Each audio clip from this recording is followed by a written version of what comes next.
Olá, amigos. Graças a Deus. Hoje é dia 1º de 9, são 21 horas com 4 minutos.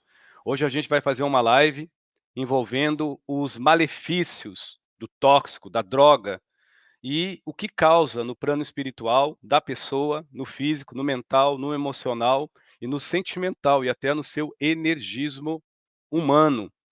Como eu tô com um probleminha hoje aqui na net, eu pedi para meus amigos aqui, enquanto eles estiver dando boa noite, eu vou consertando. Então, Márcia, fica à vontade, Rafael do Salvador e Everaldo, fique à vontade. Oi, gente, uma boa noite para vocês. Boa noite, meninos. Estamos aqui mais uma vez, né, no estudo, acompanhando essa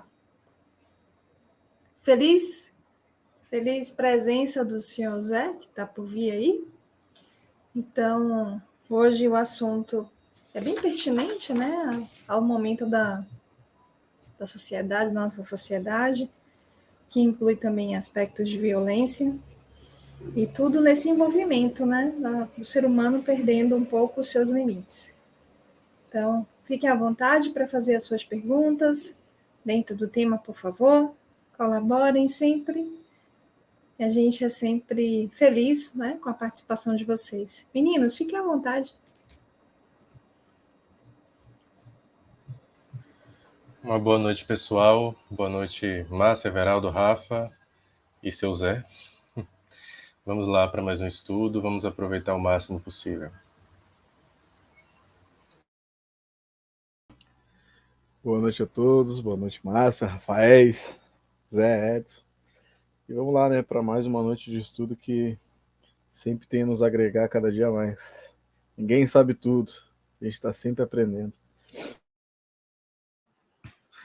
Boa noite a todos, a Márcia, Everaldo, Rafael, o Edson, o seu Zé, né?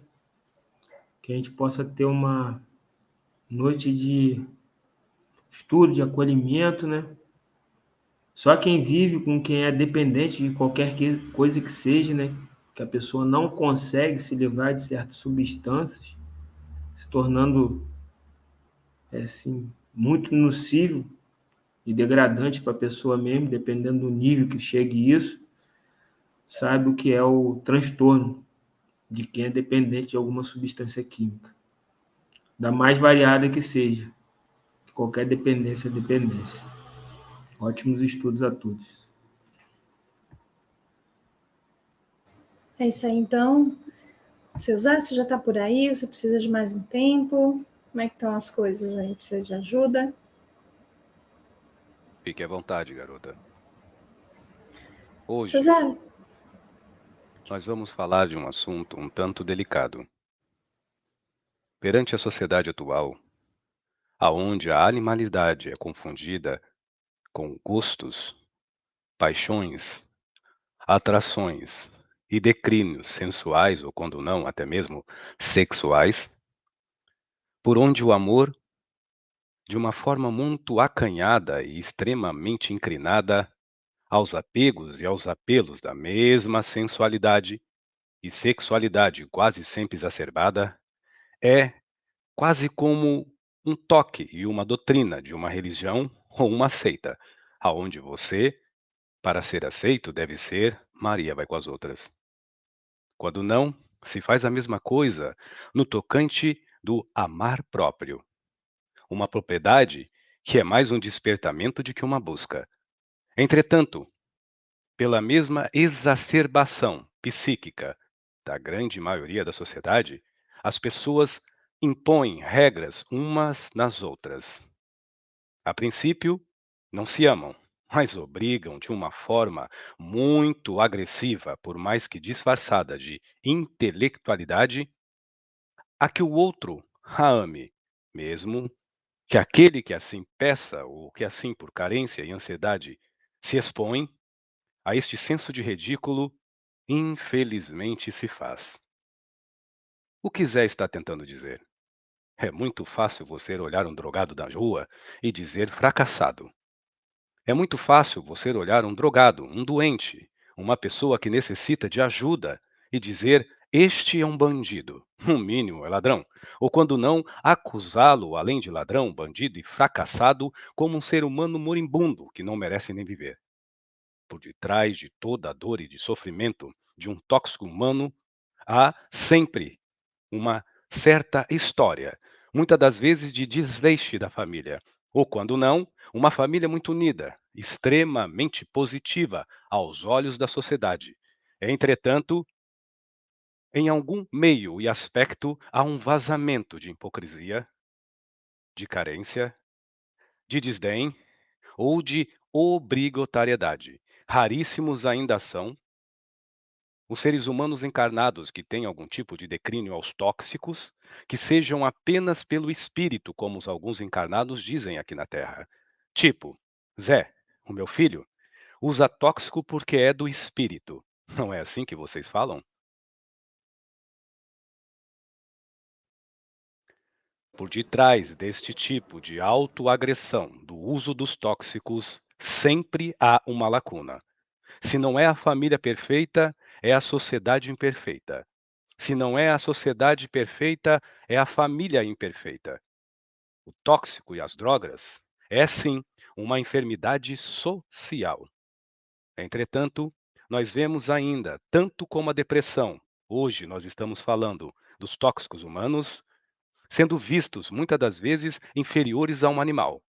Vemos pessoas dizendo que os cachorros têm depressão, como também vemos pessoas comparando alguns seres como equinos com um tipo de certos vícios. Por que que vocês, seres humanos, com os próprios humanos, se tratam piores do que animais? Hoje, como sempre, é um assunto sério que não há a verdade absoluta nem em mim e creio eu que nenhum de vocês. Entretanto, darei o meu melhor. Como o Zé Pilintra das Almas, o lanceiro de Maria, faço sempre o meu melhor, sem hipocrisia, tal qual, nunca com a verdade absoluta. À vontade. Boa noite, seu Zé. Boa noite, meu jovem. Zé, existiu um tempo, né, onde a humanidade ela era, digamos que pura, vamos dizer assim, eu não sei se era na época de Mu, na época da Lemúria, por essas épocas. Já existia tóxico nessa época ou foi feito depois? Qual foi o princípio assim das drogas em si no plano terreno? Podia nos falar um pouco? Eu parafraseei no começo, em metáfora, um dos maiores males da sociedade, o desamor. O maior tóxico é o desamor. Ontem nós falamos sobre a depressão. Da mesma forma que nasce a depressão em alguém, quando não é pelo um processo neuronal e hormonal, mas quando se faz pelo um trauma, da mesma forma, quase que 100% entra as drogas. Não propriamente no depressivo, mas no mesmo processo desumano, aonde o raciocínio diz que pensa e aonde a sentimental forma de vocês viver diz que concebe. Um exemplo, eu nasço numa família. Digamos que eu tenho hoje 15 anos de idade. Eu olho meu pai rezar sempre para Jesus e não me interesso. Mas vá que um dia eu pego o Novo Testamento e eu entendo ali que Cristo é amor. Mas o meu pai é racista, mas ama Cristo. O meu pai pega a palavra de Deus, mas vive falando mal dos homossexuais. Eu só tenho 15 anos, eu entendo que isso é preconceito e racismo, mas eu crio uma forma de desconfiança até em Cristo. Afinal, quem deveria dar o exemplo, que é meu pai, não dá. Vou dar um outro exemplo para vocês. Eu sou uma menina. Eu entendo muito bem o que é certo e errado, mesmo eu tendo materna idade. Vejo muitas das vezes que para algumas mulheres o poder é os seios, as nádegas.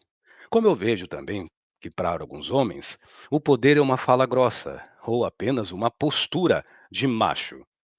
Raríssimas vezes uma boa educação e uma pitada de sensibilidade e, por que não dizer, um certo glamour na graciosidade do senso feminino. E eu, menina, fico analisando com muito cuidado. Então, eu começo a notar que eu não sou aceita. Para mim ser aceita, eu tenho que mostrar as coxas. Mas ao mesmo tempo eu escuto os pais dessas meninas dizendo que é feio. Mas ao mesmo tempo eu vejo as mesmas mães dessas moças, ou os mesmos pais, vivendo de uma forma depravada, vivendo de uma forma totalmente desconexa com aquilo que obrigam os filhos. E mais uma vez, porém como menina, eu vejo que quem deveria dar o exemplo não dá. Hoje, eu sou uma criança. A minha mãe dá tudo o que eu quero: videogames, e agora com o metaverso vai ficar muito mais interessante a minha vida virtual. A minha família vai ser chamada desses bonecos que eu vejo na tela, porque a minha mãe é mãe. Mas toda vez que eu preciso de uma mãe amiga, eu não acho. Toda vez que eu preciso de um pai afetuoso e carinhoso, eu só tenho os números das cédulas que ele me dá para, de alguma forma muito educada, dizer: toma e me deixa em paz. Parece que isso não é ligado às drogas, mas as drogas começam pelos descuidos. A princípio, do filho, e consequentemente, não sempre, mas consequentemente da sociedade ou da família. Esse tipo de assunto não pode se botar panos quentes. Entretanto, meu jovem Everaldo, as drogas de alguma forma, como hoje, não.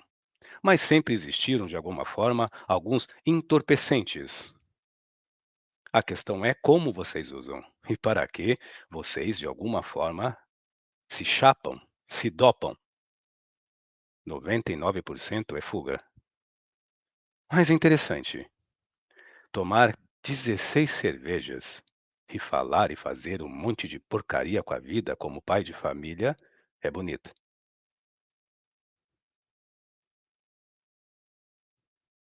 Olha bem, há pouco tempo tinha o tal do Covid, que ainda em alguns países tem. E os filhos ficaram vendo os pais desesperados para cair na folia. Enquanto os mesmos de vez em quando choravam nos cantos dizendo que o tio morreu, o pai morreu, um amigo morreu e faleceu, mas os filhos ficavam olhando e pensando: meu Deus, que descabimento. Época de carnaval e eu vejo meu pai translocado, tomando cervejas e cervejas. Obviamente que isso não é em todas as casas e não foi. Mas como bom ser humano e como médio se conta no Brasil, eu estou falando alguma mentira? Qual exemplo que vocês deram? Então, nos exemplos, vocês vão, de alguma forma, criando confiança. Só que nós vemos do lado de cá, como espíritos, que a confiança é um celular de marca. A confiança é um nível melhor de um videogame mais avançado. A confiança é um cartão de crédito para um menino de 12 ou 13 anos. E assim, o pai tem título de pai, mas perde a referência de um amigo, de um herói. E a mãe tem título de mãe e perde aos poucos a referência de uma amiga e uma heroína. Fique à vontade. Ah, muito obrigado, Zé.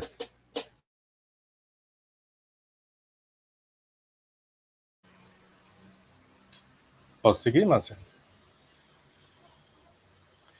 Seu Zé, antes de fazer a pergunta, quando a gente faz uma análise histórica acerca de drogas, a gente percebe que existem sempre aquelas que, perante a moral cultural, é lícita e ilícita. Então, é como o senhor falou, né? Um pai de família tomar 16 cervejas seria bonito, social, seria algo masculino de se fazer, enquanto alguém acender um cigarro de maconha ou outra qualquer já é moralmente, entre aspas, errado. Independentemente das drogas ilícitas ou não lícitas, morais ou não morais, quais efeitos, quais impactos físicos imediatos essas drogas causam no corpo humano? A oxidação interior. A queda, muitas das vezes mesmo lenta, mas a queda de alguns sistemas, principalmente o linfático, diminui a imunidade, então o sistema endócrino. Porém, toda overdose, se nós estudarmos, vem de uma cervejinha no começo. Ninguém entra direto na cocaína. Raríssimas pessoas caem nessa rede de miséria espiritual, com todo respeito. Muitos começam nos carnavais do Brasil, nas festas de família, aonde um tio ou uma tia dão muito exemplo vomitando em cima dos outros. É muito fácil falar de um drogado, mas se nós falarmos da essência da doença, se começa dentro dos lares. Mas a minha família pertence a uma religião que ninguém bebe, ninguém fuma. Vale a mesma coisa. Você vive numa casa de uma pessoa extremamente religiosa, dentro do seu lar, mas com a vida dos outros tratam piores de que animais. A única coisa que salva uma pessoa que usa o tóxico é o amor da sua família, justo e ajuizado, não romântico e sentimentalista. A arte, e por incrível que pareça, as terapias que vocês fazem aqui no plano físico e a dança. A arte, a dança e as terapias. E muito amor. Porém, este amor que eu falo é um amor ajuizado, que não condena, mas para ajuizar, dar-se o exemplo. O senhor me entende, meu amigo? Entendo, Zé. Então, falar de tóxico, com todo respeito a quem me ouve, numa sociedade que dentro da sua intimidade não se respeita, não em totalidade, mas numa certa maioria, é um pouco difícil. Todas as vezes que você vê um drogado na rua e um bêbado, lembre, ele tem família. Talvez uma mãe, ainda carnada, ou um pai, talvez até filhos. A pena não ajuda em nada. A solidariedade resolve muito. A caridade momentânea é uma assistência, mas a generosidade contínua promove a cura. Fique à vontade, meu amigo.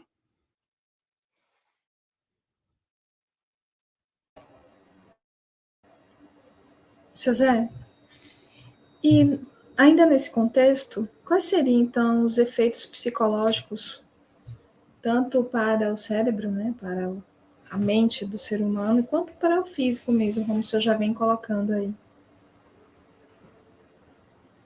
No sentido psicológico, os processos neuronais dos neurotransmissores, eles vão ficando como viciados, como flashes. A própria ciência de vocês já fala que conforme o pensamento, um dos lobos do cérebro se ilumina mais, correto? Sim, Zé. Digamos que num drogado, já dentro de um padrão de vício, ele entra muito numa certa luz opaca nos lobos occipais. Na nuca, como vocês falam. Com isso, é como se ele vivesse num rebook, num contínuo de repetição de pensamentos. Para quem já tratou de drogado, sabe, ele chora, ele jura que não vai fazer, mas é como se o seu campo de afetividade e o seu campo de raciocínio já estivesse no domínio do vício, do mau hábito. Porém, é muito interessante o pensamento de um usuário de tóxico que já está tomado, até é positivo, mas não é contínuo. O raciocínio de um pensamento de um usuário de tóxico já tomado pelo mesmo é um escravo da droga, do vício. Então, o processo neuronal e sináptico pelas descargas já são totalmente repetitivos. Instantaneamente, toda a gama das enzimas que percorrem o corpo da inteligência celular são minadas em si, quase sempre regadas de adrenalina e cortisol, de uma forma desarmônica. Você entende, menina? Sim, É Zé. como se o drogado tivesse envelhecendo por dentro muito mais rápido. Ele está enferrujando, oxidando por dentro. Se nós olharmos em termos espirituais, Uma simples cervejinha no bar, conforme o ambiente, não é um tomando, é 2 ou 3 ou 4 num corpo só. Imagina um usuário de tóxico que nunca usa uma droga sozinho. É uma alienação contínua. É uma esquizofrenia consigo mesmo.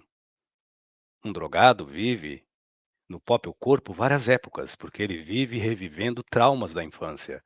Porque o que é mais ligado no ser humano usuário de tóxico é o porão freudiano. É o inconsciente que invade a presença do consciente. Por isso que eles muitas das vezes parecem bons, mas levemente uma criança fragilizada. Mesmo que esse tóxico, o homem intoxicado, seja um homem de 30, 40 ou 50 anos. Esse tipo de assunto é estranho, ainda mais nas vias virtuais pelo um Exu falar, não é mesmo? Olha o grau, moça, da espiritualidade do Brasil. Um Exu pode falar de bebidas, mas um Exu lutar pela vida de uma pessoa que se droga, para muitos é estranho. Fica à vontade. Mas já está na hora, né, seu Zé? Já está na hora das pessoas começarem a quebrar um pouco essas crenças limitantes. E entender que a gente está lidando com o ser humano, né? E o ser humano tem graus de evolução. Tanto para vocês daí, quanto de nós aqui, né? Então, só ainda nesse contexto, Zé, essa alienação que você citou, né, esse inconsciente, então a gente pode aí pontuar os efeitos da questão da genética. A genética, nesse caso, também influencia, né, a expressão desse indivíduo com relação à tendência desse indivíduo com relação à droga? Não propriamente. Alguns declínios de ansiedade, de carência, muito exacerbada, regada por algumas más influências externas, de maus tratos, ou, quase comumente, por algum tipo de discordância dos indivíduo ansioso e carente que acha que o mundo deve algo, ou se acha alguém que no mundo não se encaixa, acaba muitas das vezes por vitimização, ou desamor e vitimização, recorrendo à fuga, tóxico. Eu vou indo aos poucos, dando lugar a Madame Maria Padilha das Almas, que trabalha com muito mais profundidade neste assunto. Uma boa noite.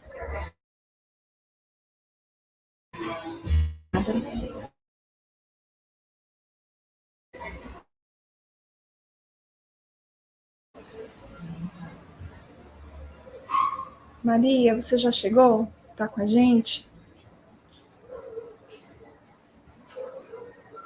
Tá se preparando? Olá. Calma, mulher. Respire. Eu tô calma. Respire, porque incorporar não é um elevador que você sobe e desce. Ainda está mais a vibração do Sr. Zé Pilintra de que a minha, Maria Padilha das Almas. Porém, eu vou trazer um detalhe aos meus senhores e minhas senhoras. A droga é o desamor. Todo o descabimento de tornar um corpo um lixo, depósito de heroína, cocaína, loló, maconha, ou qualquer tipo de entorpecente, além de ser uma fuga que eu não estou julgando, é uma forma de se suicidar aos poucos. Mas esse disparato, madame, vem do desamor. E se nós nos aprofundarmos mais no mundo dos drogados e analisarmos o que está de trás, fora o desamor, talvez algumas depressões, alguns deprimentos, alguns traumas, algumas dores, alguns sofrimentos, se nós analisarmos pela lupa da lucidez, nós vamos ver que o problema está na educação, na falta da educação. Fica à vontade, senhor Rafael. Boa noite, dona Maria Padilha. Tudo bem? Salve suas forças. Larueca Mojubá.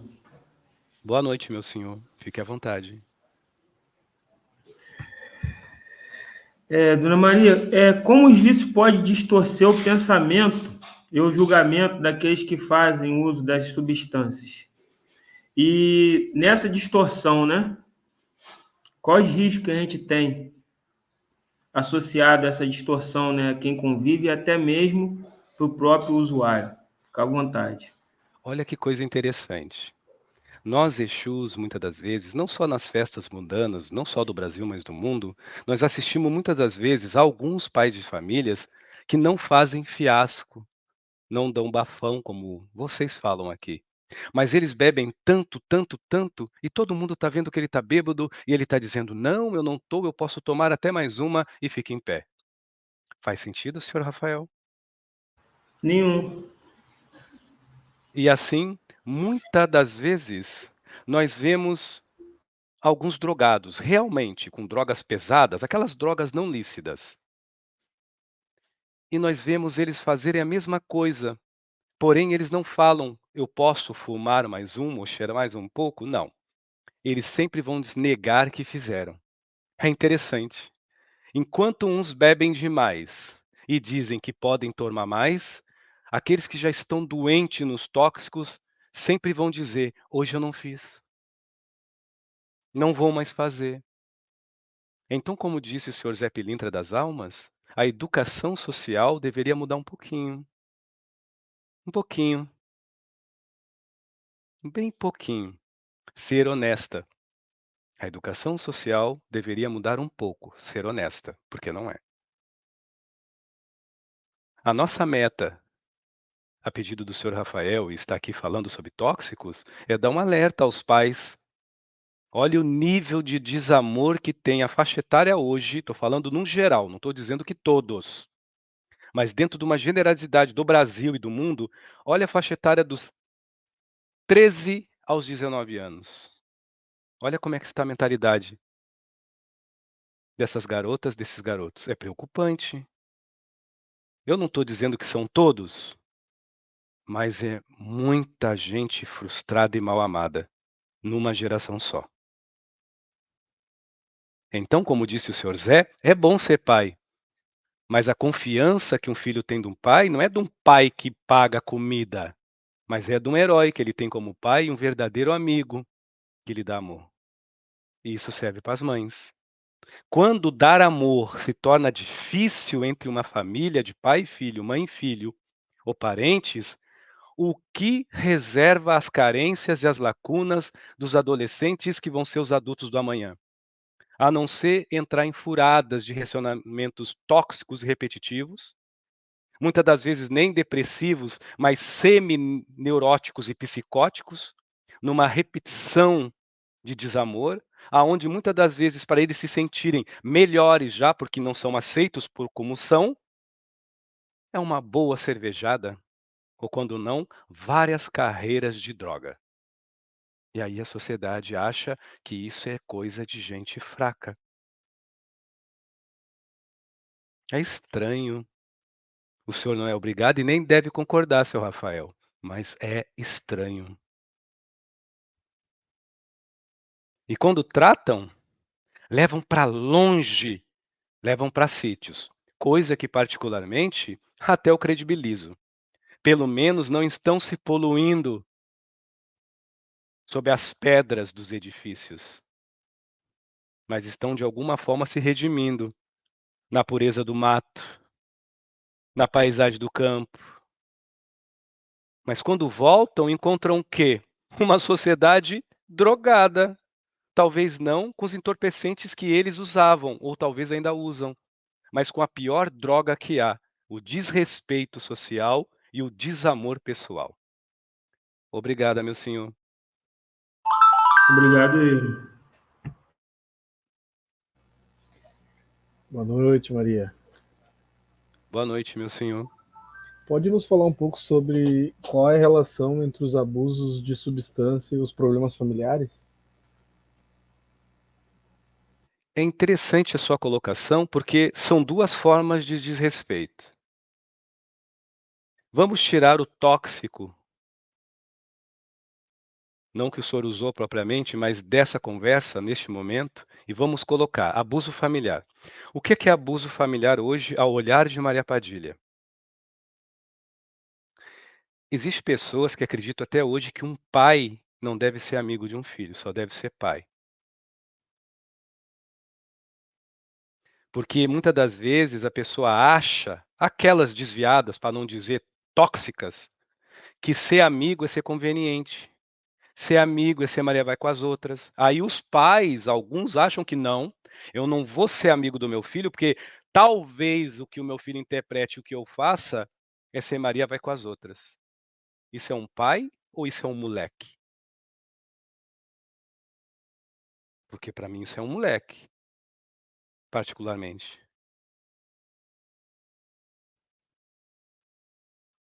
Um pai que só é pai para dar uma regra, concordo. Mas o amigo que nós, Exus, tanto eu como o Zé e qualquer entidade espiritual está falando, é o mesmo pai que, além de dar o de comer, dar regras e limites, é aquele pai que dá uma margem de caráter, de ética, de amor.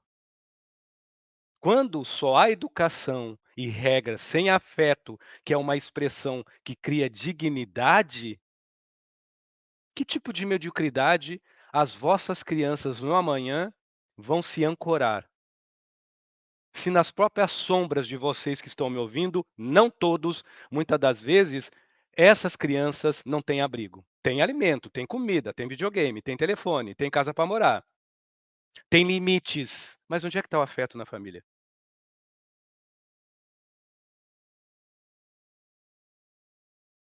São coisas básicas que são dispensadas. Então, meu jovem, existe, muitas das vezes, meu senhor, um militarismo. Se você analisar as famílias de hoje, só faltam bater continências algumas, uma para as outras. O filho está com dor de barriga, o pai acha que ele está com depressão, porque ele não conhece o filho, só sabe que é filho. E esse contrato entre o pai e a mãe, de ter hora, dia, no relógio para se tocar, para fazer o que eles acham que é amor, mas na verdade é uma massagem agressiva chamada sexo. Tudo isso pode parecer que não tem a ver com o início de alguém usar drogas, mas as drogas, elas não se materializam dentro das pessoas.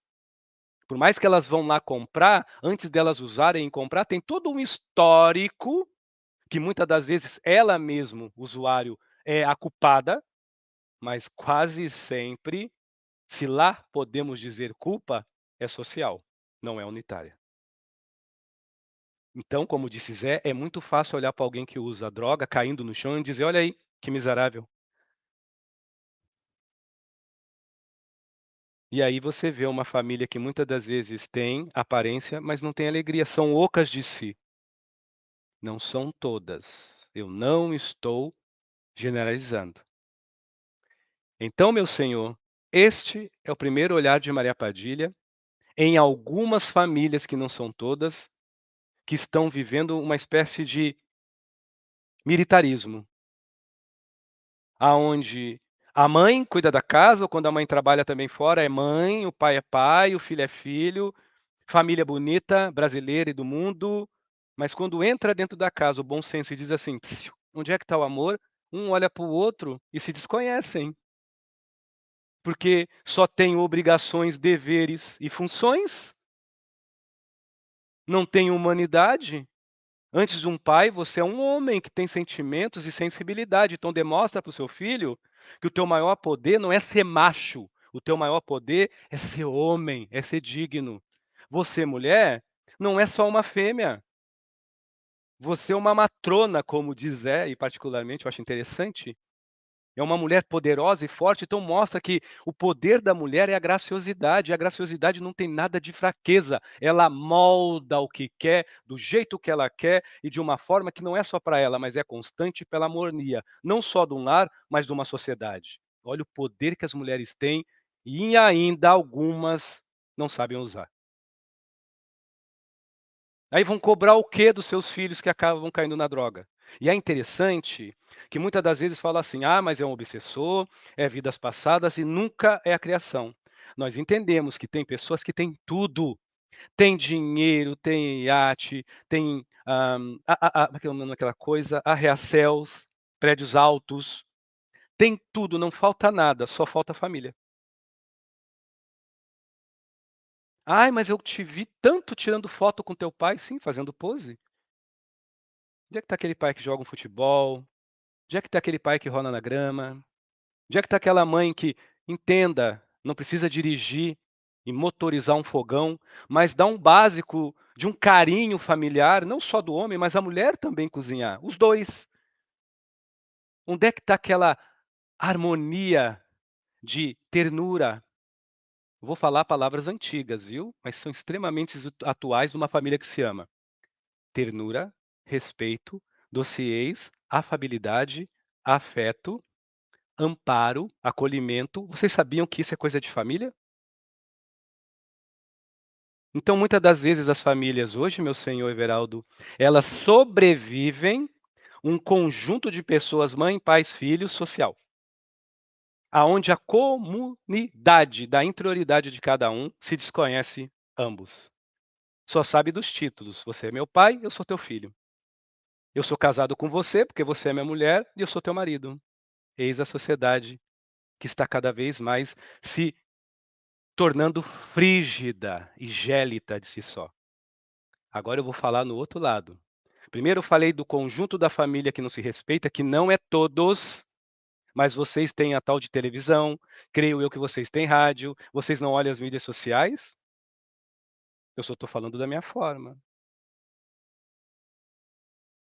E tem aquela pessoa, senhor Everaldo, que talvez tenha uma família exemplar, amorosa, que dá amor, que dá carinho, mas também que dá limites, porque amar incondicional é dar limites. Essa coisa de amar incondicional e falar para o filho bater na sua própria cara, essa coisa de amor incondicional e deixar que seu marido governe a tua vida como uma governanta, não como uma esposa e uma companheira, essa história de amor incondicional e dizer que sua mulher é sua, como se ela fosse um objeto comprado, essa história de amor incondicional e o homem só ser macho e ser homem e não ter um momento não de fragilidade, mas de ternura e de dociez, de leveza, de companheirismo e de verdadeira amizade dentro de um lar, aonde ele muitas das vezes emocionado chora, porque isso é força e poder, é sentimento. O que está acontecendo com a sociedade e as famílias? Só não vê quem não quer. Mas também temos aqueles, meu Senhor, que muitas das vezes nascem numa família amorosa, dentro de um padrão, não que Maria Padilha está falando, mas dentro de um padrão justo e honesto, e tem pessoas que não se amam. Tem pessoas que já nascem com muita riqueza material, mas miseráveis de espírito. É uma realidade. Tem gente tóxica, sim. Como tem gente muito boa, sim. Como tem gente desonesta, sim. E como tem gente extremamente má, sim. Então nós temos que pesar muito as coisas da sociedade, até para não sair jogando o mundo para cima e julgando todo mundo. Porém, se nós falarmos de usuários de tóxico que já estão extremamente viciados, se tem alguém que deve, é a sociedade. Porque quando já se torna um vício, onde a pessoa não consegue largar, ela não é um coitado, ela é uma doente, ele é um doente. E onde é que está a sociedade para essas pessoas? Afinal, vocês não são humanos? Obrigada, meu senhor. Obrigado, Padilha. Uma coisa leva a outra, né? Uma coisa leva a outra. Nós entendemos, meu senhor, que existe várias formas de drogados, como existe várias formas de família. Muitas vezes o drogado, ele tem uma concepção de amor muito particular dele. Como também muitas das vezes a família, ela é tão dura que ela acha que a dureza e a forma severa é da amor. Então tudo é pesado. Eu não estou aqui culpando as famílias e eu não aqui culpando os drogados. Enquanto você toma uma cerveja e se chapa uma vez por mês, a vida é tua. Enquanto você é um alcoólatra que toda a família assiste, talvez faz de tudo para você largar e você não consegue, se a família for família, incondicionalmente ela ama, ela vai fazer o quê com uma pessoa assim? Internar. Essa é a maior prova de amor, porque ela já não manda em si. Isso é família.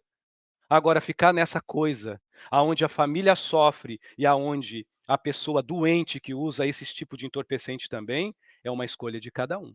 Eu entendo que, perante as situações, eles fogem, eles mentem, a mãe sofre, a avó sofre, tem pessoas que tinham saúde e acabam, muitas das vezes, definhando com aquele ente querido. Mas eu não retiro o que eu disse. Se nós analisarmos, o problema é social. E se é social, é da sociedade. É muito fácil dizer, ai, não presta. Há muito espelho por aí. Vamos olhar a nossa fronte?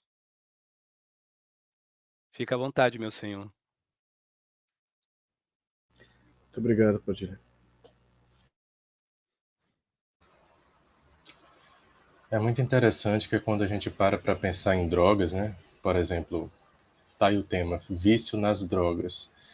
Ou só a palavra vício, a gente pensa logo nos psicotrópicos, a gente pensa logo nos entorpecentes, e Padilha foi bem pontual quando falou que uma das piores drogas é a falta de respeito da sociedade, a falta de amor, a falta de afeto familiar. Nada surge como um pó de pilim-pim-pim. Isso, na minha opinião, está mais do que na hora da gente entender por esse lado, refletir por esse lado. Padilha, para uma pessoa que enfim, ela tem um vício em qualquer droga que seja, e ela está num quadro de instabilidade emocional, dentro de um trabalho que acolhe essas pessoas, na sua opinião, qual é a melhor forma de conduzir esse trabalho? E nos bastidores, como é que vocês auxiliam as pessoas que estão realizando esse trabalho? Bom, é muito interessante a sua pergunta, porque existe vários tipos de drogados, ok? Eu vou comentar daquela pessoa que já não comanda mais os seus impulsos. Uma pessoa que já é extremamente dependente química. Essa pessoa, neste tipo de nível de escravidão desse vício, é psiquiatria. Junto com psicologia, aonde, ao meu ver, necessitaria, por urgência, trabalhar a inspiração e a criação. A arte da pintura, a arte da escrita, a arte da dança, a arte de cultivar a terra, a arte de fazer algum tipo de artesanato. Só sai totalmente da droga quando você começa a criar novos neurônios, a exercer novos atributos com a criação. Obviamente, tudo isso acompanhado com remédios, com psicologia e com muita firmeza honesta, não menos amorosa e ajuizada familiar. Porque em muitos níveis onde os drogados já não têm livre-arbítrio, porque não conseguem sair das drogas, eles são exímios em falar o passado de alguém que ele ama. E quase sempre é um passado ruim. Minha mãe, você abortou. Meu pai, você roubou. Meu irmão, você me odeia. Aí bate aquilo que o senhor Zé Pilintra falou. Quando o nível da dependência está extremamente aflorada, o lóbus ao lado da nuca, principalmente no lado esquerdo, eles ficam levemente mais acionados. Então, o porão freudiano vem à tona como instinto reativo, agressivo e punitivo. Reativo, agressivo e punitivo. Reativo, não aceita ajuda. E quando aceita, com reação, aonde sempre machuca aquele que diz que quer ajudar. E punitivo, quando está de cara, vem a deprê e vem todas as outras síndromes de autodestruição. O julgamento, o medo, a culpa, o rancor, a mágoa e o desleixo, não sobre os outros, mas sobre a si só. Então a arte tem um poder incrível de renovação, junto com terapias como a psiquiatria e como a psicologia. Com algumas melhoras, se a família puder, até talvez psicanálise. A música também tem um poder incrível. Eu não sei tocar um instrumento, se vocês soubessem o quanto a música, junto com a arte de pintar, de desenhar e de dançar, tem um poder de renovação neuronal poderosíssimo contra aqueles neurônios que já estão viciados, como grichês, a qualquer tipo de situação, eles serem acionados e a pessoa começar a sentir impulsos e declínios para usar o tóxico. A arte é o contrário disso.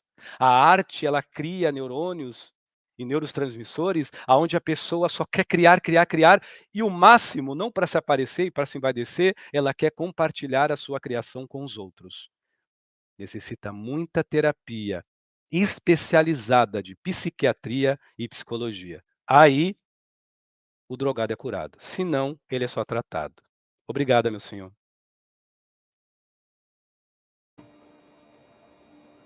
Maria, a gente está seguindo também nos aspectos físicos, né, da droga, mas eu queria abordar aqui um aspecto espiritual. Como fica, né, de maneira geral, eu sei que isso é muito individual a cada ser, mas nessa sua visão geral, até porque você trata desses seres, como ficam os usuários de drogas no plano astral, no plano espiritual? Os encarnados, né? Eu entendo. Não, existe desencarnados e também encarnados. A maioria na pátria espiritual são desencarnados que não venceram o tóxico e continuam usando de uma forma a vampirizar aqueles que usam. Isso é uma realidade antiguíssima. A senhora me entende? Sim.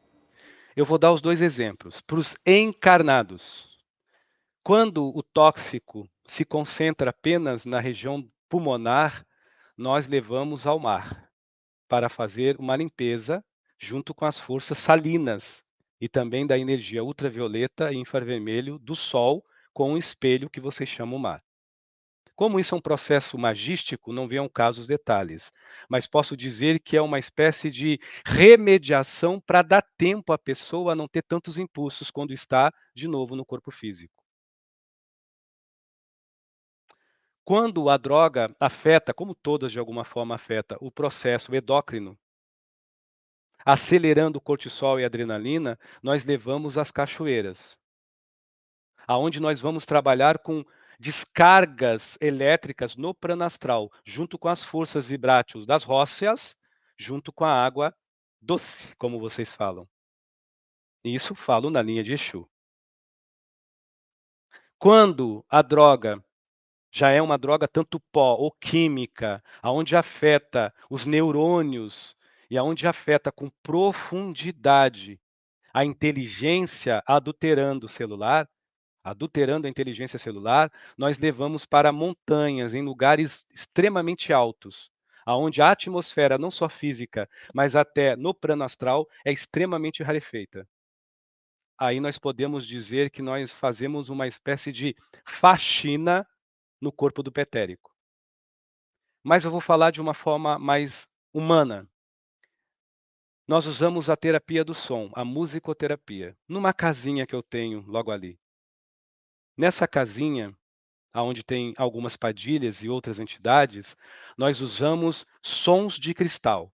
A ciência de vocês já usa isso para pessoas que têm muito dinheiro, infelizmente, em alguns lugares da Europa e dos Estados Unidos. Aonde, se vocês procuraram nessas coisas de vocês modernas que vocês dizem que é, vocês vão ver que tem uma tecnologia que provoca sons com os cristais que acelera o regeneramento do tecido, como também a organização hormonal. Isso é som.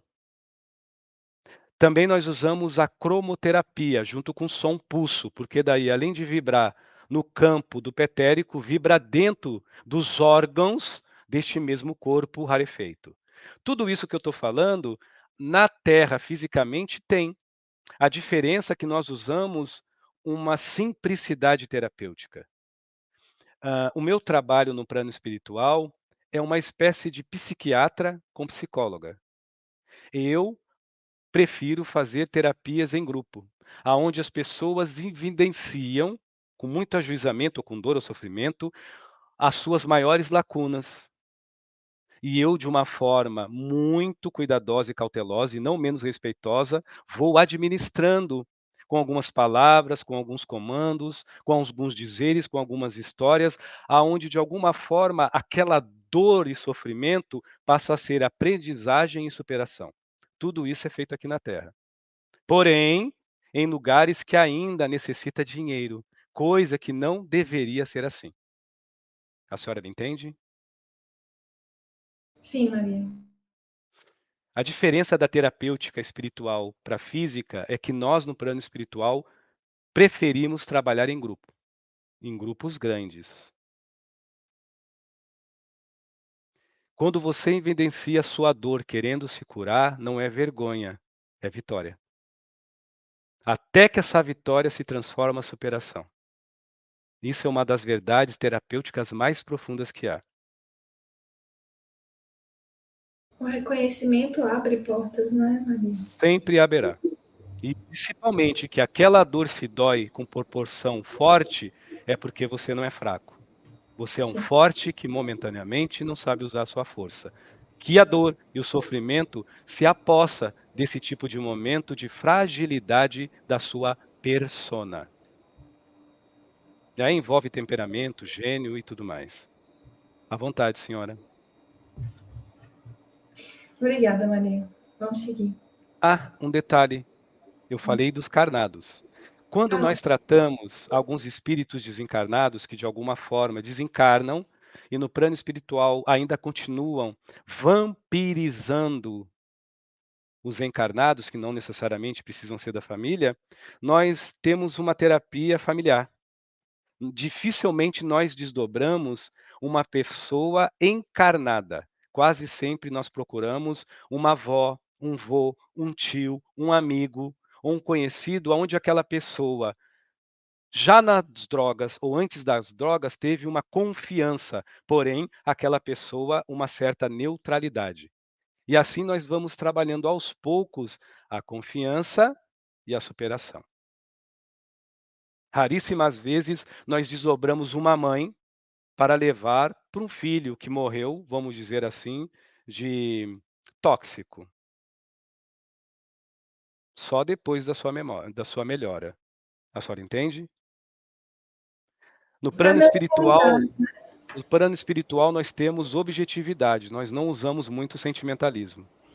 O Ok. sentimentalismo comove as multidões, mas não muda os indivíduos. O sentimentalismo comove as multidões, mas não muda os indivíduos. Se o sentimentalismo mudasse as pessoas, o Covid não tinha matado nem a metade que matou nessa humanidade. Porque se vocês realmente se mudassem por sentimentalismo, isso comovia a sua intimidade a você se respeitar e respeitar a vida do outro. Vocês fizeram isso aqui no Brasil? Então é a mesma coisa. Fica à vontade, minha senhora. O Rafa vai seguir? A gente pode ir. Posso perguntar aqui. Dona Maria, qual é o tipo de vício ou dependência química, até por aspectos de transtornos que causam, né, da substância e a facilidade de se ter acesso a certos tipos de substâncias? Qual dessas daí qual desses processos são mais difíceis de ter êxito em tratamento? Eu, A pior droga ainda é a bebida alcoólica. Porque quando você bebe, antes de ficar bêbado, você se sente poderoso. Você tem um frisson.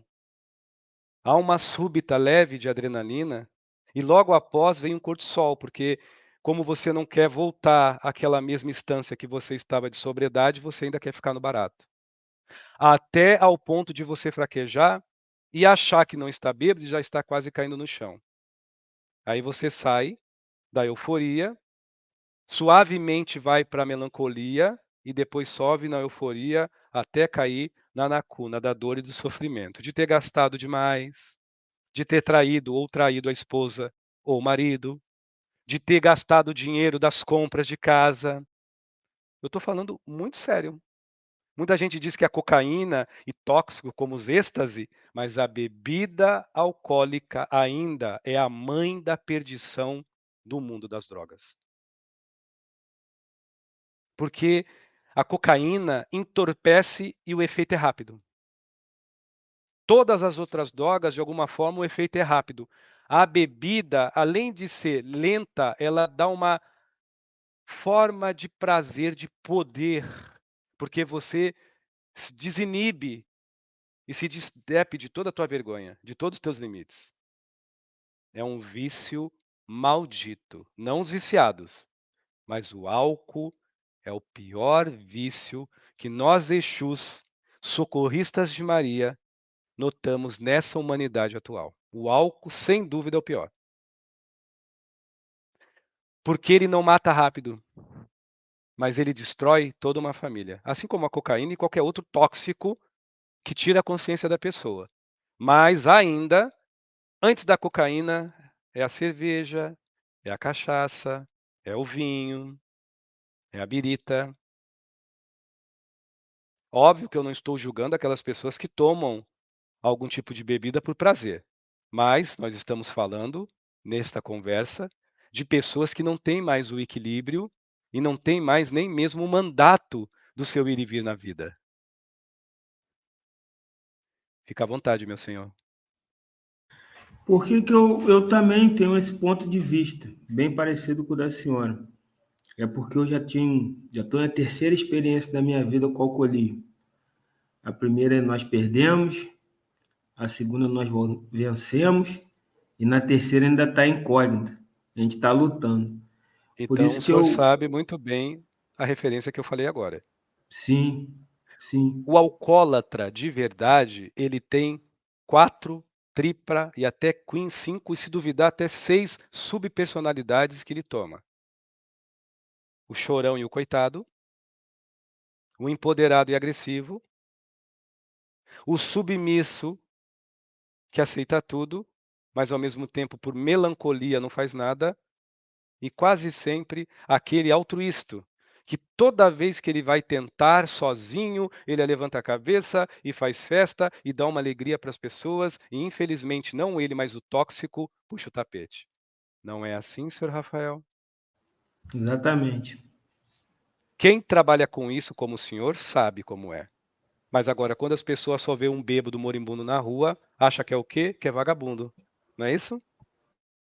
Sim, nunca quer entender o porquê, né?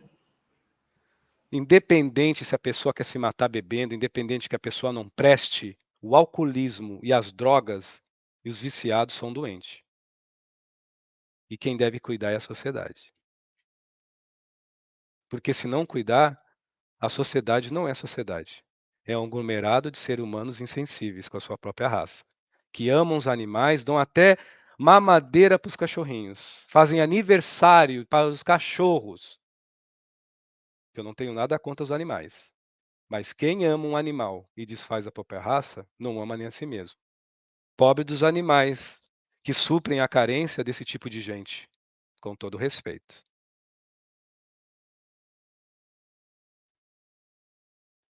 O senhor sabe que nós, Exu, não viemos na Terra para agradar ninguém, meu amigo. Porém, nós não estamos aqui ofendendo a quem tem animais. Mas é muito simples. O amor não tem raça, não tem cor e não tem razão para ter. Ele é. E se ele é, você pode até ter desconfiança do homem e ter confiança no cachorro. Mas no momento que você desfaz do homem, você também não ama o cachorro. Como da mesma forma, se você desfaz um cachorro, você não ama o homem. Porque amor é amor. Agora, só se existe amor para animais diferente de amor de homem, para amor de mulher, para amor de branco, para amor de preto, para amor de lésbica, para amor de gay. Só se existe isso agora. E eu desconheço. À vontade, minha senhora e meus senhores. Obrigado.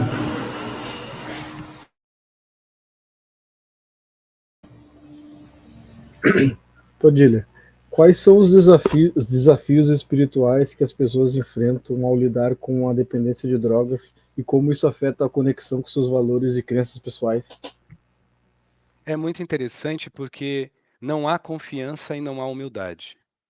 Eu não estou dizendo que todo depressivo, propriamente, usa e tem que usar drogas. Mas todo o drogado tem uma depressão. As duas coisas principais que um drogado não sabe lidar é a confiança que ele não tem e a humildade que ele não nutre. Porque são dois pilares das doenças psicoemocionais e do trauma, seja ele qual for, de um estupro a um nível de pedofilia, a um roubo de um carro ou a um assalto no meio da rua. Os tratamentos podem ser bem distintos mediante a psiquiatria e a psicologia. Não tem meio termo, psiquiatria e psicologia.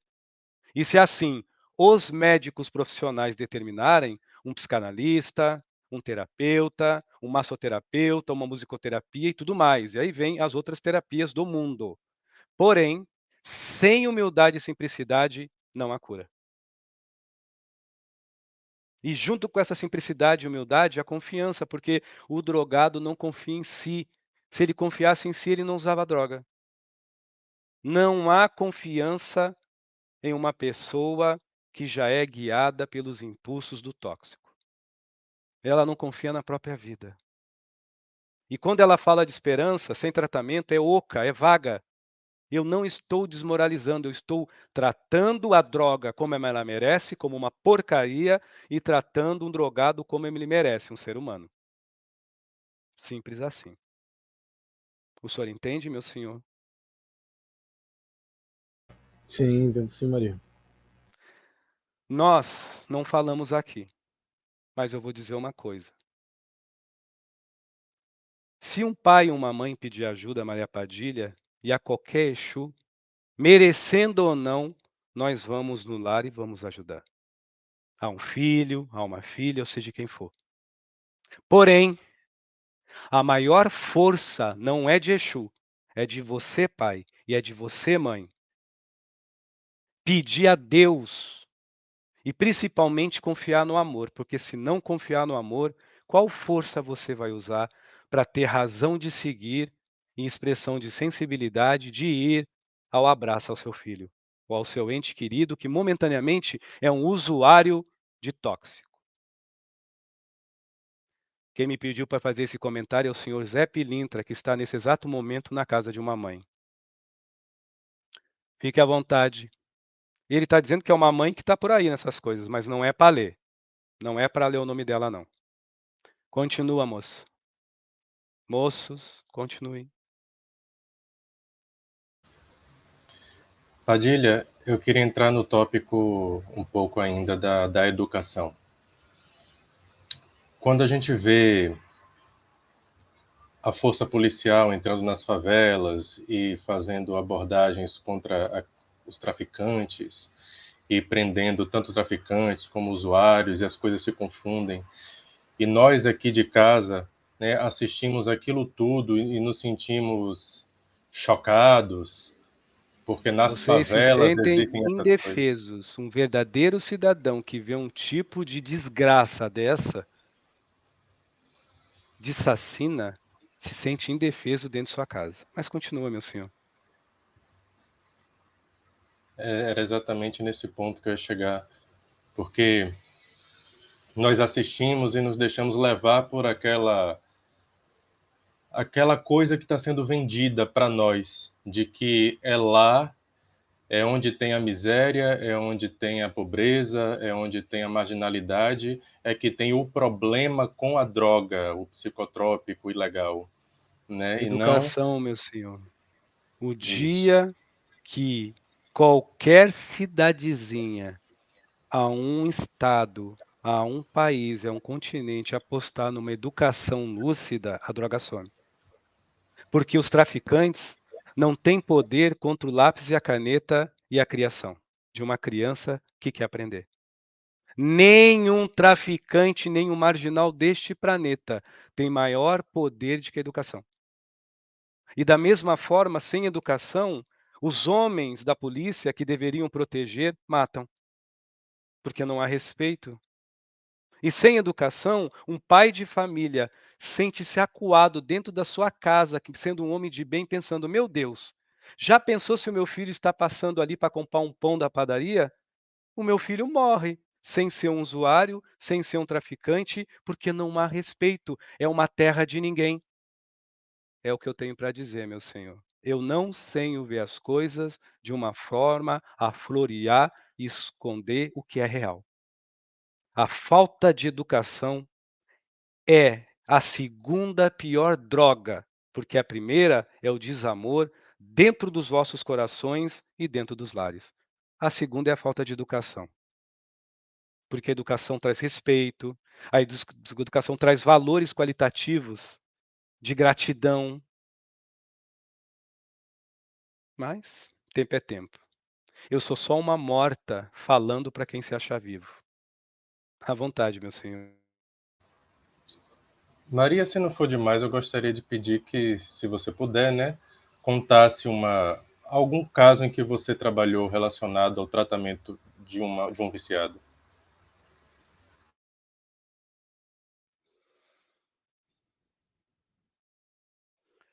Na cidade de Taquara, no Rio Grande do Sul. O Edson Rosa não era nascido. O seu Edson nasceu em 1975, dia 24 de maio, 5 minutos para meia-noite, numa lua cheia. Isso foi em 1962. O tratado desencarnou. Porém, depois que o tratado, não por mim apenas, mas pelas Padilhas e pela minha humilde casa e outras amigas, ele pediu para entrar na linha de Exus, que isso é uma coisa também muito complicada. Na linha de Pombagira também tem Exus. E ele entrou na corrente de Exu Caninana, um Exu muito antigo de cura. E ele ajudou a mãe a curar a depressão.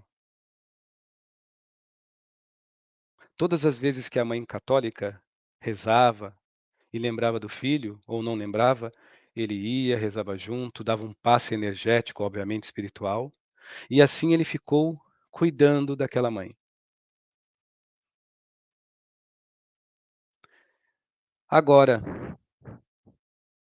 em 2021, essa mãe é a filha dele. Só que ele nasceu com um problema gravíssimo, cardiorrespiratório.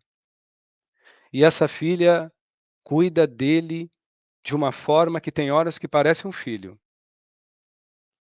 Então, muitas das vezes, meu senhor, que eu não estou falando os detalhes, porque há muita tristeza, mas há muita superação e há muito amor. Até nós, Exus, nos encantamos com o poder do amor. Ele transpassa ao que vocês chamam de morte. Porque no amor só há vida. No amor só o eterno. Nem o infinito guarda o amor, mas o amor fica no coração de um ser verdadeiramente arrependido pelo sentir e de uma mãe ou um pai verdadeiramente atento porque quer amar. Então, nós, Exus, lanceiros de Maria, acreditamos fielmente que o amor só serve no sentir do coração. Nem o tempo consegue prender isso. Nem o infinito tem tamanho para abarcar tal poder.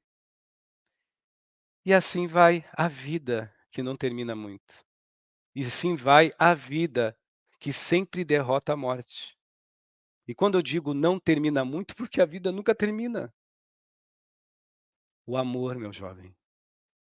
O amor. Quando vocês entenderem que o amor é uma força, não de julgo, mas de ajuizamento, o seu mestre vem pelo coração que se inspira.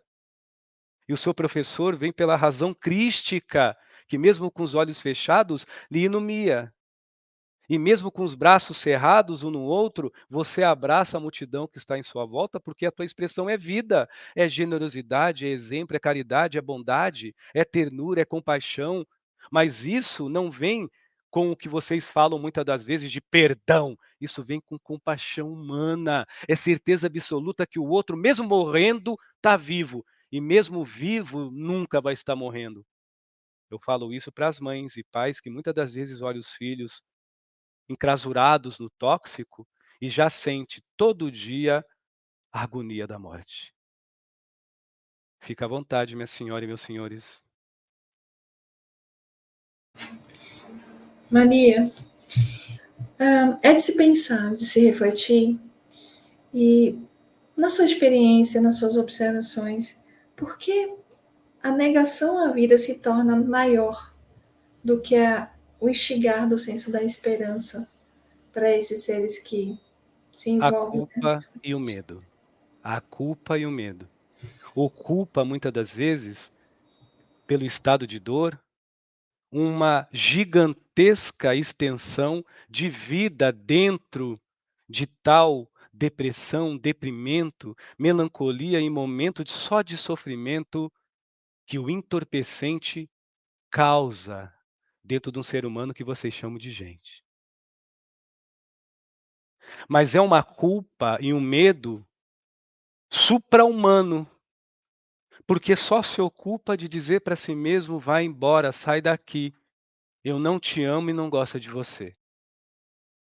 E o drogado muitas das vezes olha a família e dá aquele sorrisinho amarelo, quase que sempre, mesmo que seja uma pessoa difícil que usa o tóxico, mas quando é realmente um dependente químico, o que ele mais tem dentro dele é amor pelos outros, mas não sabe expressar porque a culpa não deixa. Toda vez que ele quer amar, a culpa lembra. Lembra que aquela vez você usou o tóxico e bateu na tua mãe?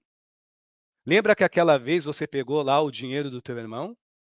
Lembra que daquela vez o seu pai ia fazer um voto de caridade e ia lhe internar e você roubou todo o dinheiro e fugiu? Ou lembra daquela vez que todo mundo ia te ajudar e você sumiu? Eis a culpa que se ocupa de evidenciar dentro de um tóxico maníaco os desígnios da morte. Mesmo em vida não existir por dentro. E mesmo com esta dor incansável por dentro, não existir na própria vida. Não é poesia, madame. É a mais pura realidade de uma entidade espiritual que já trabalha há mais de 800 anos no astral deste planeta, trabalhando de alguma forma de mais ou menos quase 500 anos para cá, com tóxicos maníacos. Uma pessoa que já não vive apenas por si só. Quando não, muitas das vezes, é vampirizada por outros espíritos no plano astral. Quase sempre. Aí é como um vespeiro. Isso, vespeiro, nós vemos muito na era carnaval.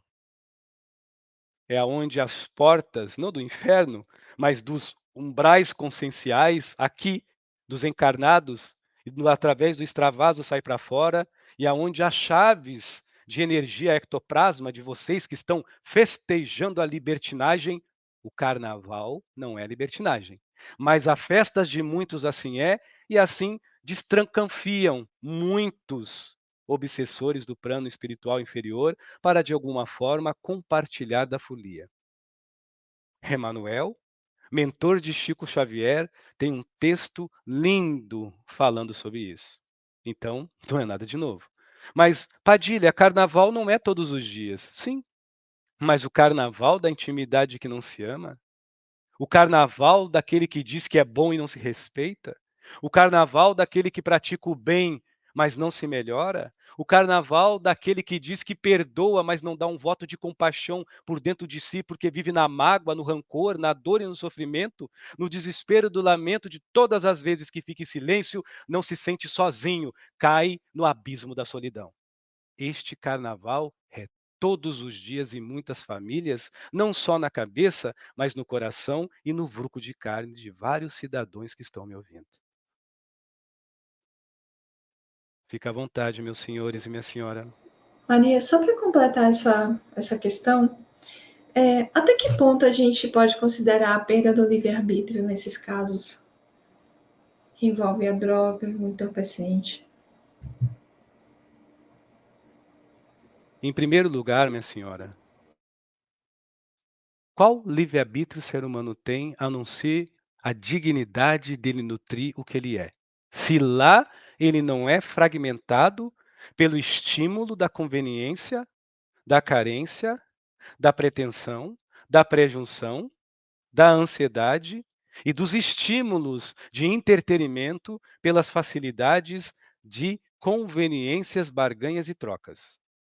Qual livre-arbítrio tem essa pessoa que eu acabei de dizer agora? Ser o que os outros querem? Se desfazer da sua intimidade, do seu verdadeiro eu? Mas eu, como espírito ainda em evolução, posso lhe garantir, minha senhora, o único livre-arbítrio que o homem tem é o que ele nutre. Mas para ele nutrir realmente algo de bom, ele tem que saber, mediante a multidão que ele vive, ao menos o que ele é por dentro.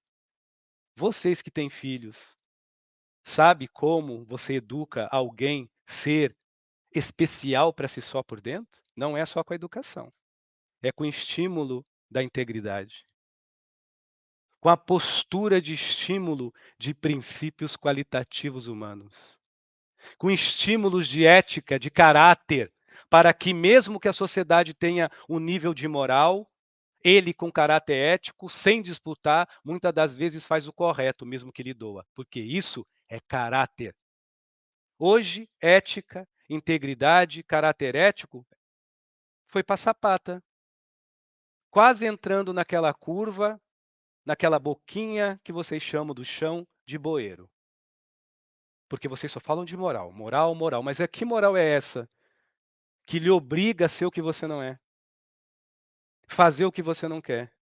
Viver o que você não gosta? Padilha, você está reclamando da moral da sociedade? Não.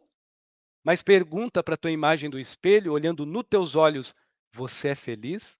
Olha que você vai ter a resposta querendo ou não. E outra, não é feliz com teu filho, nem com a tua esposa, nem com teu marido, nem com ninguém. É com tua intimidade.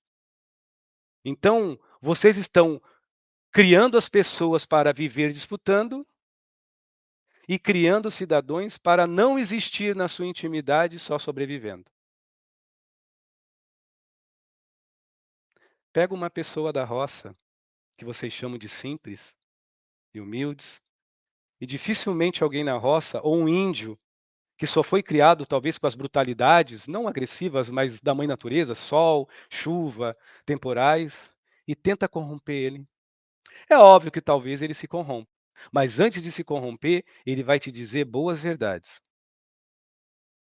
Talvez não com muita educação, nem com tanta desenvoltura do dialeto, mas provavelmente ele vai dizer: o seu dinheiro aqui não vale nada. Não vê? Eu estou no. Faço cocô no mato. Não preciso nem de latrina. Eu uso folha, eu como caça.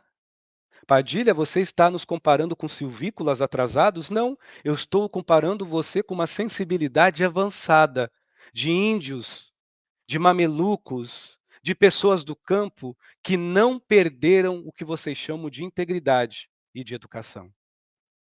Agora, a sociedade é culta na moralidade social, mas é oculta na sensibilidade individual de se amar por si só. Fique à vontade, minha senhora e meus senhores.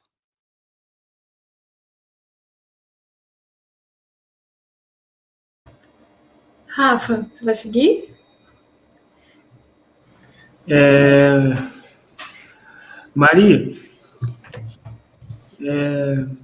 qual vamos dizer assim, uma dica, uma coisa que você possa passar diretamente para os que se encontram enfermos, vamos colocar assim, né? Nesse tipo de dependência, para aqueles que queiram se ajudar e se autoajudar, para eles terem não assim uma receita mágica, mas para pelo menos ter um início de uma força para conseguir caminhar no lado reverso esse caminho nebuloso, escuro das drogas. Fica à vontade. É muito interessante que eu vou plagiar o Edson Rosa, porque há pouco tempo ele falou sobre isso, a confiança. A confiança para alguém que já não tem a própria confiança nos seus próprios atos é necessária a um cidadão, a uma cidadã, a um profissional, a um familiar ou até um estranho, para que todas as vezes que essa pessoa perceba que ele vai cair, lhe chame atenção, lhe pegue a sua mão, lhe estremeça seus ombros, não lhe dê uns tapas, mas lhe dê uns empurrões com aquele carinho que acorda e que desperta porque ama e quer o melhor.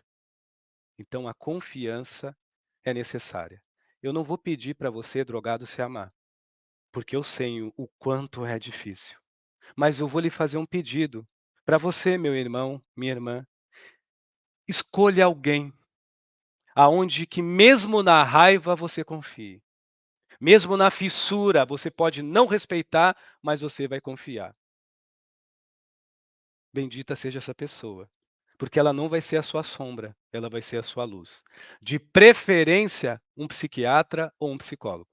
Uma pessoa da área da saúde mental e da saúde comportamental, mediante aos desvelos e os lapsos e os colapsos das somatizações de agonias, de euforias, de dores e de sofrimentos que não te aforria desta amarguez da sua intimidade.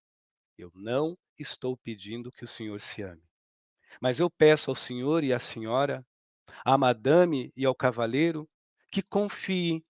Não confie nessa voz que vos fala, porque nem é minha, é de um homem, deste menino que eu me sirvo. Nem Maria Padilha, eu digo que para muitos pode ser uma blasfêmia. Queres confiar em Deus? Confia no amor de sua mãe. Queres confiar em Cristo? Confia na dignidade do seu Pai. Queres confiar nos espíritos? Dê um voto de confiança às pessoas que você já fez sofrer. Dê um voto de confiança às pessoas que, de alguma forma indireta, você sabe que torcem por você. Não é fácil, meu senhor e minha senhora, mas é um passo seguro, porque a confiança traz aliança com educação, gratidão e afeto. E depois dessas 3 alianças, quando você, meu senhor e minha senhora, menos esperar, ainda tendo fissura ou não, você começa a se amar. É o que eu tenho para falar, meu senhor. Muito obrigado. Odília, tu pode nos falar das sequelas que, que o tóxico ele leva para o plano espiritual e para as próximas reencarnações? Se isso ocorre ou se já é tratado já antes de reencarnar? Não, meu senhor. Conforme a ficha kármica de dado tóxico humano, muitas das vezes até ele se deforma na parte espiritual. A pele parece camadas de crocodilo e a aparência muitas das vezes parece de animais. Coisa que não necessariamente precisa ser através do tóxico. Esse tipo de animalidade de aparência é muito comum aos viciados em pornografia, aos viciados em sexo, que também é um vício, tão cal como tóxico. O senhor entende, meu senhor? Sim, entendo sim. Então, nós aconselhamos, tomando um pouquinho d'água porque o corpo está ressequido, nós aconselhamos sempre a conversação com o que há de bom, ou com Deus, ou deitar numa grama, ou caminhar longe e depois voltar para casa, porque a pessoa precisa de movimento, precisa desse acalento, precisa do vento batendo no rosto. Porque viver no mundo dos vícios é viver asfixiado, falta de ar. Quem vive num vício sabe o que eu estou falando. Quem diz ele respira, fala a verdade, mas fala isso para um pulmão ressequido, amargurado de si só, aonde o coração pulsa e dói, como se fosse ter uma parada cardíaca em qualquer momento. Então, muitos que usam tóxico desencarnam perfeito, mas carregam consigo várias anomalias psíquicas, a psicose, a neurose, a frieza e outras anomalias em si, de síndromes, como de pânico e outras coisas. Alguns poucos vão animalizados, já que envolve uma forma de tóxico, que a energia sexual exacerbada é a forma de tóxico que mais deforma o corpo físico. Enquanto uma pessoa que usa o tóxico desencarna e o corpo astral parece um cadáver vivo, eu vou dar um exemplo. O último desencarne que eu participei foi de um homem de tez africana. Este homem, quando desencarnou, o corpo dele, o senhor imagina um branco neve acinzentado. O senhor entende de cor? Sim, entendo sim, mulher. É como se fosse um cinza bem clarinho, de tão desvitalizado e ressecado energeticamente que esse corpo estava, astral. Os males que ele passa, ainda eu não posso falar. Não é interessante a vocês saberem. Mas, há uns 4 anos atrás, humanos de vocês, eu participei do desencarne de uma moça, uma atriz italiana que foi modelo. E ela era viciada em pornografia, em adrenalina e cortisol e em sexo. Viciada, não é apenas fazer sexo, era viciada ao extremo. E praticava a zoofilia e a bestialidade, que eu não preciso dar detalhes aqui, por respeito a quem está ouvindo.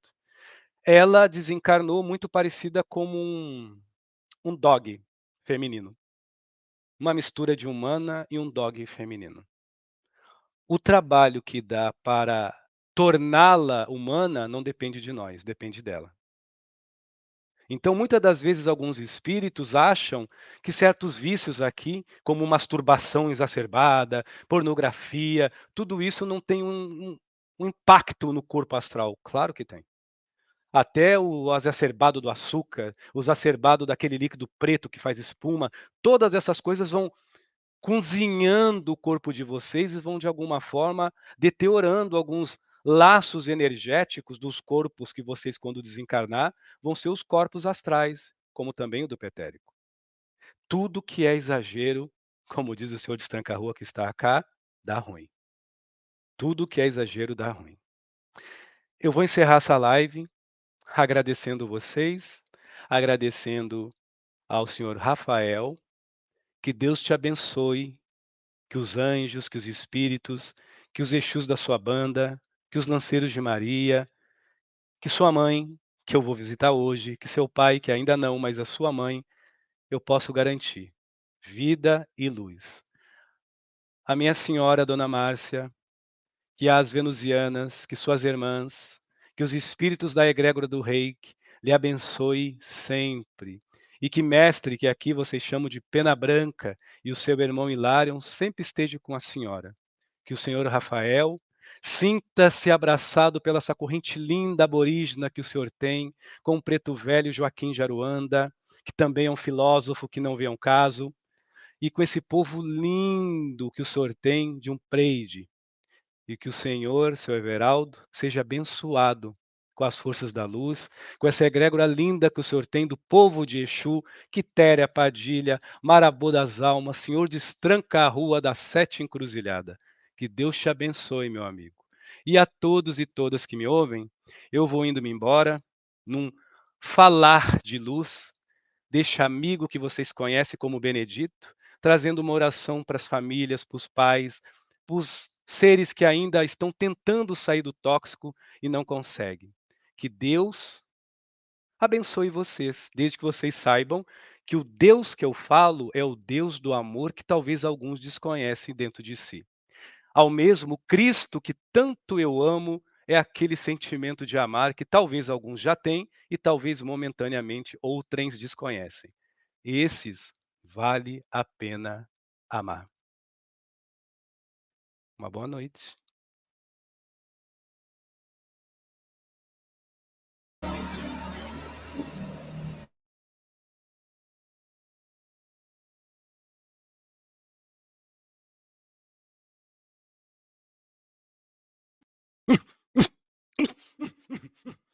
Graças a Deus, meu filho. Graças a Deus, minha neta. Louvado seja Deus, nosso Jesus, que desde já tira-nos de nós da cruz. Hoje eu vou pegar pesado, viu, meus netinhos? Salve as falanges de Arcanjo Miguel, Uriel, Gabriel e Manaquel.